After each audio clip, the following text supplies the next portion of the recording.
Topic મેલ merge. Okay, મેલ મર્જમાં આપણે શું કરવાનું, એક લેટર બનાવવાનો છે અને આ લેટર મારે 10 વ્યક્તિને મોકલવો છે, 20 વ્યક્તિને મોકલવો છે કે 15 પર્સનને મોકલવો છે. તો એના માટે મેલ મર્જનો યુઝ કરીશું આપણે.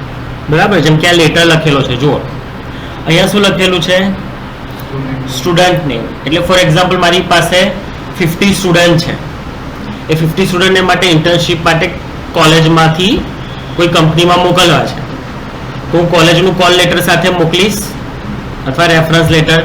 અને મારે 50 લેટર લખવાના છે, લેટર સેમ છે, ખાલી ચેન્જીસ ક્યાં જોઈએ છે મને, સ્ટુડન્ટ નેમમાં. પછી મેલનું નામ હશે તો હી હશે, ફિમેલ હશે તો શી હશે. એવી રીતના હીઝ હર છે, સ્ટુડન્ટ નેમ છે. અગેન હવે જો સ્ટુડન્ટ નેમ કેટલી વાર છે, 1, 2 અને 3. તો બનાવીશું એક વાર, પણ એનો યુઝ આપણે 3 ટાઈમ કરી શકીએ છીએ. સેમ અહીંયા કોર્સની કોલમ છે, હીઝર છે, સેમિસ્ટર છે, આ બધા ઓપ્શન્સ આપેલા છે. ઓકે, પણ મેલ મર્જમાં સમજો કે જેમ કે મેં ઇન્ટરવ્યુ રાખ્યો અને ઇન્ટરવ્યુમાં મેં ટોટલ 100 પર્સનને બોલાયા છે, રાઈટ. તો એ લોકો આવશે હોલમાં, જ્યાં આપણી બેઠા હશે ત્યાં આપણે એની એન્ટ્રી કરી લઈશું એક્સેલમાં. તો એન્ટ્રી કરી લેશું તો આપણી પાસે ડેટા અવેલેબલ હશે. અત્યારે મારી પાસે સ્ટુડન્ટનો ડેટા અવેલેબલ નથી, તો મારે બનાવવો પડશે. નોર્મલી જેમ કે મારે સાક્ષર એકેડમીમાંથી તમને કોઈ ગ્રીટિંગનું લેટર મોકલવો છે બાય કુરિયર, તો એક્સેલમાં તમારો ડેટા લખેલો છે, કેમ કે એના પરથી જ મેં અટેન્ડન્સ શીટ બનાવી છે. હવે ફોર એક્ઝામ્પલ ડેટા મારી પાસે અવેલેબલ છે, એમાં તમારું નેમ છે, સરનેમ છે, ફાધર નેમ છે, એડ્રેસ પણ છે. તો મારે શું કરવાનું રહેશે, ખાલી લેટર લખવાનું અને પછી હું ડેટા આગળથી લઈ લઈશ, કારણ કે ડેસ્ક પર આપણી પાસે ડેટા અવેલેબલ છે મેડમ પાસે. તો હું ડેટા લઈ લઈશ, ખાલી લેટર લખીશ અને અહીંયા તમારું નામ મારે ગોઠવવું હોય તો હું ગોઠવી શકું છું. ક્લિયર થાય છે મારે શું કરવાનું છે? તો ઓટોમેટિક અલગ અલગ નામવાળા લેટરની કોપી જનરેટ કરી શકું છું. તો એવું બધું કરવું હોય તો મેલ મર્જનો યુઝ કરવો પડે. ઓકે, જેમ કે ફોર એક્ઝામ્પલ ઘણી બધી સ્કૂલમાં રિઝલ્ટ આપણા ઘરે આવતું હોય છે, તો અંદર એક લેટર લખેલું હોય છે, ગ્રીટિંગ લેટર.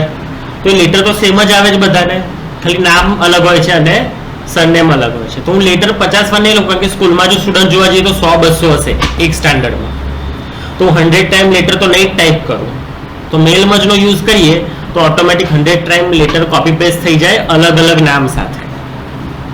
આપણે અત્યારે આ એક્સરસાઇઝનો યુઝ કરીશું. નીચે લેટર લખેલો છે, સો આ લેટર તમારે વર્ડમાં પહેલા ટાઈપ કરવો પડશે. અને ટાઈપ કરતી વખતે આ જે કોલમ દેખાય છે બધી, ત્યાં કોલમ તમારે લખવાની રહેશે સેમ, અથવા ત્યાં સ્પેસ છોડી શકો છો, કોલમ નથી લખવી તો. પણ યાદ રાખવું પડશે કે અહીંયા મેં જગ્યા છોડી છે. તો ક્યાં ક્યાં તમે લખશો, સ્ટુડન્ટ નેમ, હીઝર, સ્ટુડન્ટ નેમ પાછું આવ્યું, સેમિસ્ટર, હી શી, કોર્સ અને હીઝર. તો પહેલા જે લેટર ટાઈપ કરીશું, જેમ મેં અહીંયા લેટર ટાઈપ કરીને રાખેલો છે, તો આ રીતના પહેલા લેટર લખવાનો છે વર્ડમાં. ક્લિયર? ટાઈપ કરતા દરેક જણને આવડે છે. હવે મેલ મર્જમાં ટોટલ 3 ફાઇલ બનવી જોઈએ. પહેલી ફાઇલ જેમાં ઓરિજિનલ લેટર લખેલો હશે એક જ પેજમાં. કેટલા પેજ છે અહીંયા જુઓ, ઓનલી 1 પેજ. આ આપણી મેઇન ફાઇલ, એને સેવ કરીશું મેલ મર્જ 1 નામથી તમારા ફોલ્ડરમાં. હું સેવ કરું છું.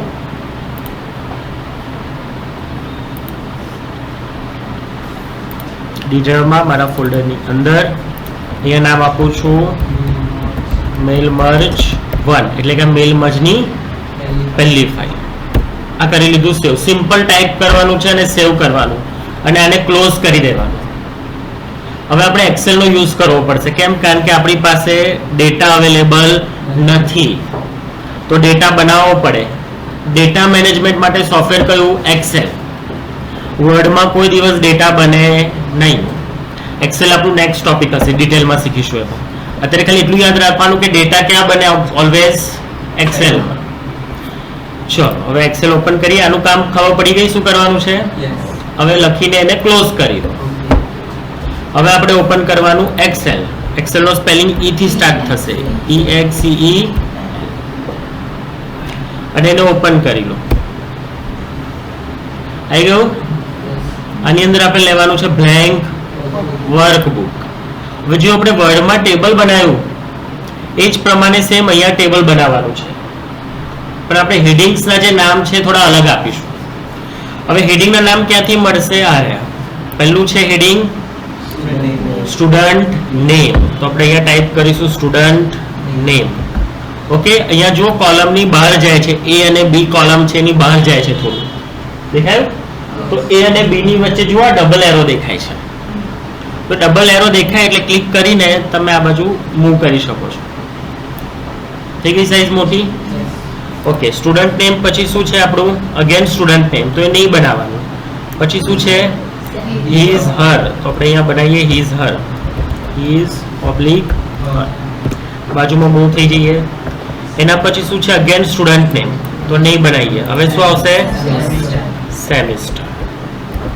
નેક્સ્ટ હી અને શી, હિઝર અને હી શી અલગ છે, તો આપણે એ રીતના બનાવીશું.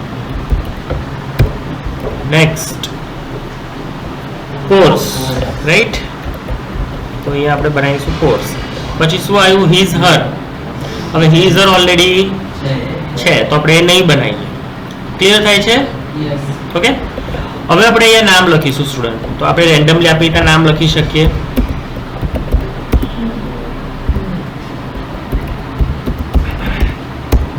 તો આવી રીતના તમારે એક્ઝામમાં કીધેલું હશે કે 5 સ્ટુડન્ટ, 6 સ્ટુડન્ટ, અથવા 5 એમ્પ્લોય, 6 એમ્પ્લોય, 10 હોય, 20 હોય, ગમે તે હશે કીધેલું હશે. એટલા નામ તમારે લખવાનું. હું 5 નેમ લખું છું, બરાબર? અને નામ લખ્યા પછી એને સેવ કરીશું આપણે.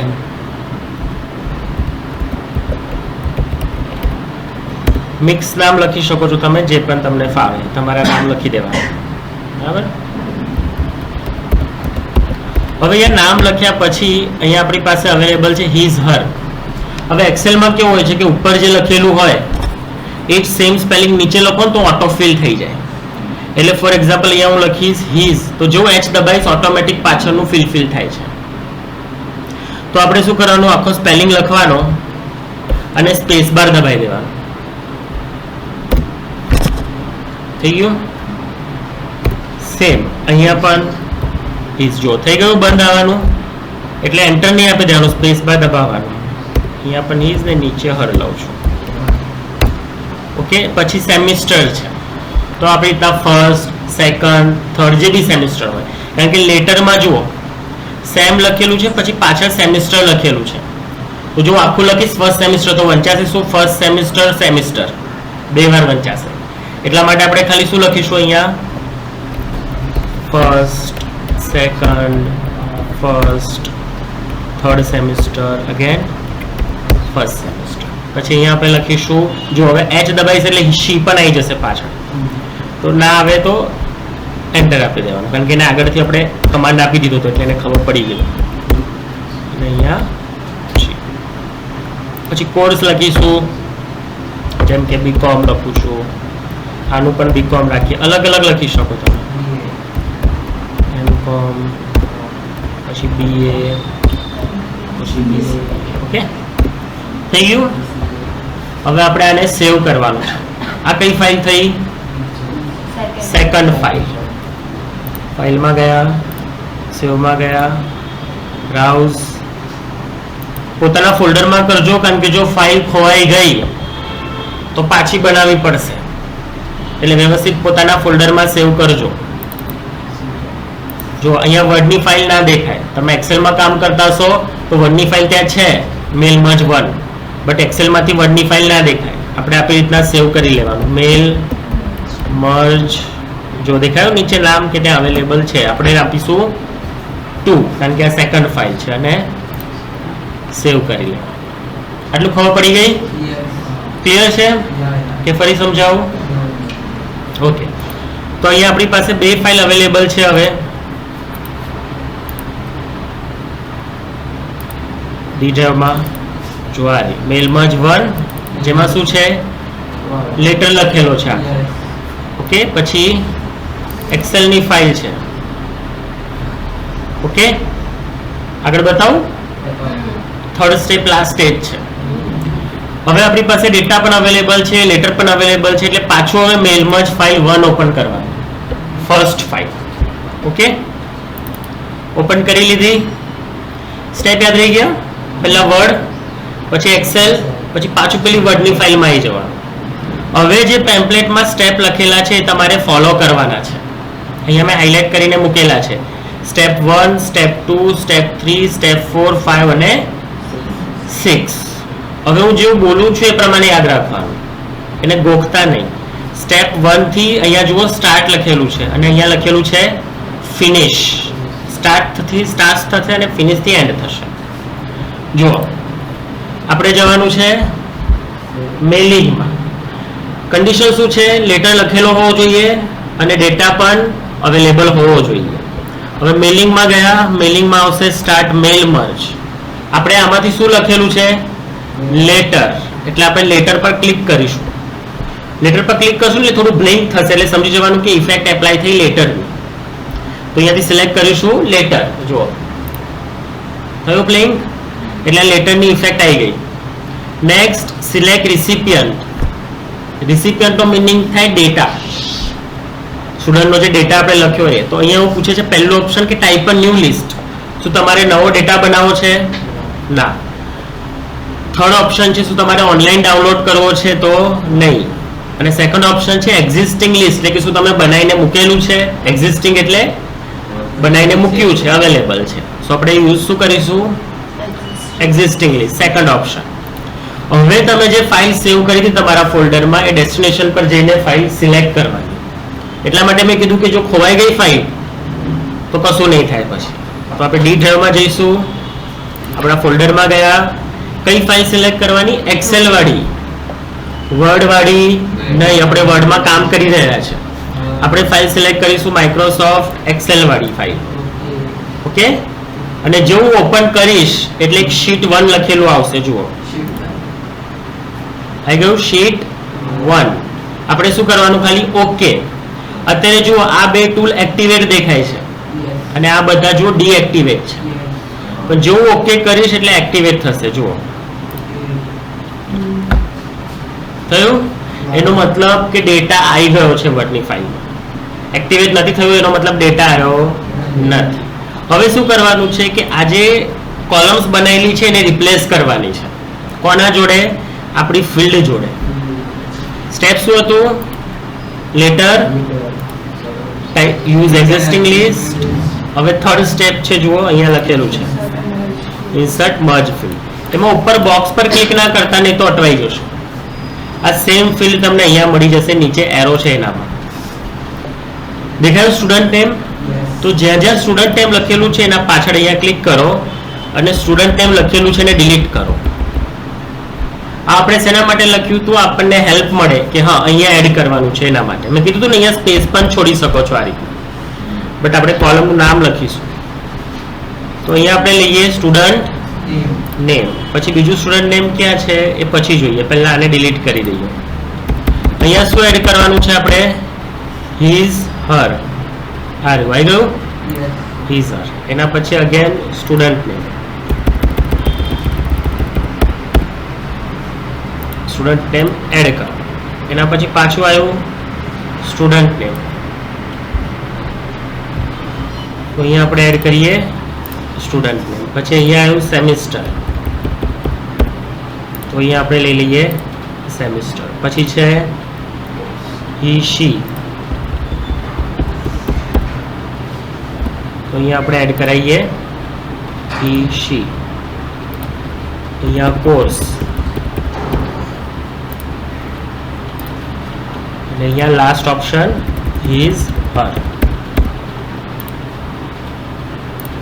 આનું ખબર પડી? આવી રીતના બધું ગોઠવી દેવાનું પોતપોતાની જગ્યાએ. 3 સ્ટેજ આપણે ક્લિયર કરી લીધા. હવે આવ્યું 4th stage, preview result. Preview એટલે જોવું છે મારે કે નામ આવ્યું કે નહીં. હવે જો અહીંયા પ્રિવ્યુ રિઝલ્ટ પર ક્લિક કરીશ એટલે અહીંયા બધી જગ્યાએ જો નામ દેખાવા લાગશે. આવ્યું? દેખાયું? ત્યાંથી ઓન ઓફ કરી શકાય. પણ હવે મારે નામ ચેન્જ કરવા છે તો આ રહ્યું જુઓ ફર્સ્ટ નેમ દેખાય છે, અહીંયાથી ચેન્જ કરી શકો. થાય છે ચેન્જ? ઓકે. ઓટોમેટિક હિઝ હર પણ સેટ થઈ ગયું જુઓ, અને હી શી પણ. ઓકે. પણ અત્યારે શું થઈ રહ્યું છે જુઓ, આ મેલ મર્જ 1 ફાઇલ છે અને એક જ પેજ પર બધા લેટર આવે છે. આપણી વાત શું થઈ હતી, 5 લેટર છે તો પેજ કેટલા હોવા જોઈએ? 5. દરેક લેટર પર અલગ અલગ લેટર હોવું જોઈએ પેજ પર. તો હવે ફિનિશમાં જવાનું, લાસ્ટ સ્ટેજ. ઓકે, આપણે કેટલા સ્ટેજ ક્લિયર કરી લીધા જુઓ, સ્ટેપ 3 પણ થઈ ગયું, 4 થઈ ગયું અને 5 પણ થઈ ગયું. હવે આવ્યું 6 last stage, finish and merge. એમાં લખ્યું છે એડિટ ઇન્ડિવિજ્યુઅલ. અહીંયા લખ્યું છે કે શું તમારે ફાઇલ મેલ કરવી છે? ના. પ્રિન્ટ કરવી છે? નહીં. તો આપણે ઇન્ડિવિજ્યુઅલ જોઈએ છે, અલગ અલગ જોઈએ છે ઇન્ડિવિજ્યુઅલ. તો અહીંયા ક્લિક કરો. ઇન્ડિવિજ્યુઅલનો મિનિંગ જ થાય છે અલગ અલગ જોઈએ છે. ક્લિક કરો એના પર. અલગ અલગ કયા લેટર જોઈએ છે? તો બધા. તો આપણે ઓલ કરીશું અને જેવું ઓકે કરીશ એટલે ત્રીજી ફાઇલ ઓપન થશે, જે સેવ કરેલી નહીં હોય, લેટર 1 લખેલું આવશે. એટલે આ મેલ મર્જ 1, પેલું મેલ મર્જ 2 એક્સેલ નો ડેટા. અને જેવું ઓકે કરીશ એટલે વર્ડની બીજી ફાઇલ ઓપન થઈ. જો ઉપર શું લખેલું દેખાય છે? નામ લેટર 1. અને અહીંયા સાઈડમાં ક્લિક કરીને ચેક કરો, જો કેટલા પેજ થઈ ગયા છે ને? 5 પેજીસ આવી ગયા. ક્યારેક એવું થશે કે મેલ મર્જ કર્યા પછી બાય ડિફોલ્ટ અહીંયા ક્લિક થઈ જશે વેબ લેઆઉટમાં, તો તમારા લેટર કદાચ આ રીતના દેખાશે. તો એ ટાઈમે તમારે પ્રિન્ટ લેઆઉટ પર ક્લિક કરી લેવાનું નીચે. જો પ્રિન્ટ લેઆઉટ પર ક્લિક કરશો એટલે પાછું નોર્મલ થશે. આ પેજ 1 માં જુઓ નામ અલગ છે. હવે આ પેજ 2 એમાં નામ અલગ છે, પેજ 3 એમાં પણ નામ અલગ છે, અને પેજ 4 અને લાસ્ટ 5 અને પેજ ખતમ. પછી આ ફાઇલને સેવ કરી લેવાની તમારા ફોલ્ડરની અંદર, જેનું નામ હશે મેલ મર્જ 3. તો ટોટલ 3 ફાઇલ અવેલેબલ હશે, મેલ મર્જ હશે. તો અહીંયા આપણું મેલ મર્જ ડન. આને પણ સેવ કરી લો.